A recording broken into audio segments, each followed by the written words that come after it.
Welcome back to the Ed Show. Thanks for watching tonight. Now, if you've ever wondered if Republican voters are being turned off by this radical Republican agenda, well, we've got at least a couple of answers tonight in the form of two gentlemen who have had a rude awakening by today's Republican Party. Here they are. Garrett Lamp is a firefighter in Orlando, Florida, and Michael Weinman is a retired police officer from Columbus, Ohio. And he's also the director of the government affairs for the Fraternal Order of Police in that city. Former RNC Chairman Michael Steele standing by. He will join us in just a moment. We're just looking for straight answers, as always. Garrett, you were a lifelong Republican. Tell me what happened. What changed you? Well, I just feel like I did not leave the Republican Party. The Republican Party left me.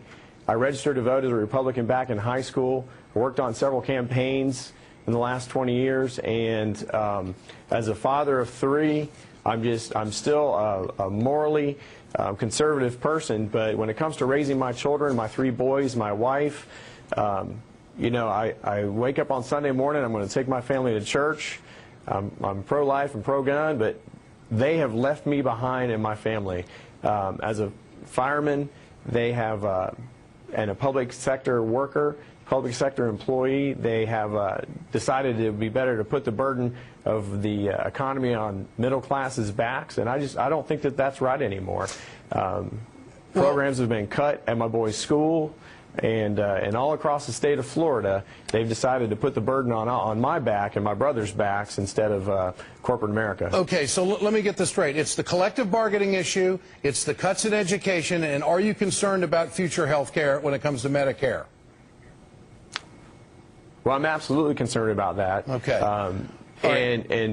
And you say the reason is my insurance is going up every single year. Okay, and you say the Republican Party has left you on those issues. Michael, how do you see today's Republican Party? What happened?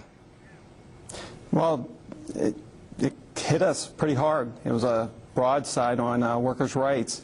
It got me really reevaluating my position in the Republican Party and how I felt about the Republican Party. Well, what have they done that has turned you away, Michael? Senate Bill 5 here in the state of Ohio completely eliminated workers' rights. It was quite unbelievable how it happened. You know, we didn't see anyone campaigning on it. One of the primary sponsor, Senator Shannon Jones, we endorsed her. We endorsed a number of Republicans. You know, pretty much the Fraternal Order of Police here in Ohio. Its membership is about 70% Republicans, conservative Republicans. These were our friends, and before we knew it, we were losing our rights as workers. Let's bring back former RNC Chair Michael Steele back into the conversation. Mr. Steele, what do you say to these two gentlemen who have both stated tonight that the Republican Party has left them, and they gave reasons? What's your response to this? What's happening? Well, first off, let me just say I want to thank them both for their service, you know, to the community. And as a former state elected official, I appreciate very much what they bring to the table, and I understand particularly the concerns about where pensions and health care and things like that are going to be for them down the road. And when I became chairman in 2009, Ed, and gentlemen, I heard this very same complaint that the party had left them, that we had stepped away from some core values and principles, and that we had begun, you know, down a road of what I like to call big, you know, government republicanism. And I think that right now, at least what I tried to do in my 10 years RNC was, as chairman, was to go out and listen to these voices and to understand and really bring that voice to the table. Mr. Steele, do you think the party is listening to these voices right now? I believe in some parts, yeah, I believe they are. I believe they're trying very hard to do that. I think they're really trying to find that balance between private sector and public sector and you know, collective bargaining versus non-collective bargaining. That's a great point, Michael. But what is the balance when you want to fundamentally change collective bargaining in America? That's both what these gentlemen are concerned about, and they feel like they've been under attack as middle-class Americans. It's not the Democrats, it's the Republicans. It's a legit, well, Republican leadership that's in place and where these issues are coming up. And, you know, I can't speak for what's going on specifically in Florida and Ohio. You know, I've got my own issues here in Maryland with the Democrat governor. Garrett? But my point is this, if I could, Ed, real quick. is that I think it's important that these gentlemen, and that they've made it very clear, their frustration and concern, and I think that the governors in both of those states are going to be paying much more attention as we get into future budget discussions. I really do. Garrett and Michael, you first, Garrett. Does the Chairman Steele, former Chairman Steele, his response to what we were just talking about, does it ease your mind at all?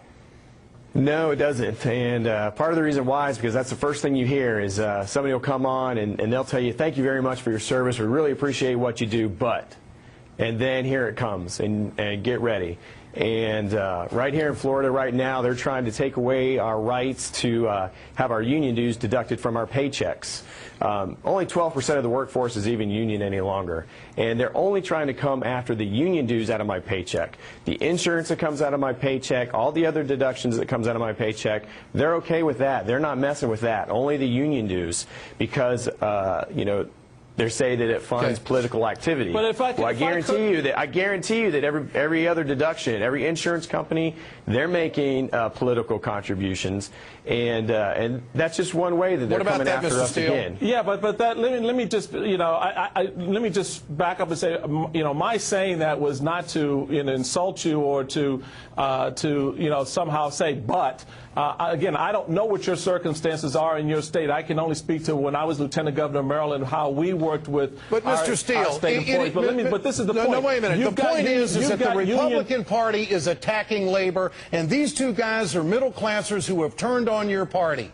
Now, what does the party have to do to get them back? I understand that, but there are those who will argue that the Republican Party is not attacking labor, that they're responding to. Michael, you want to respond to that? No, let me just finish my point. We tried to sit down in Ohio with the Senator Jones. Okay. We tried to sit down with leadership. We went to the Speaker. We went to the Senate President. No one wanted to sit down and talk to us. Nobody showed us this bill until the day it was introduced. We only heard rumors of what might be in it.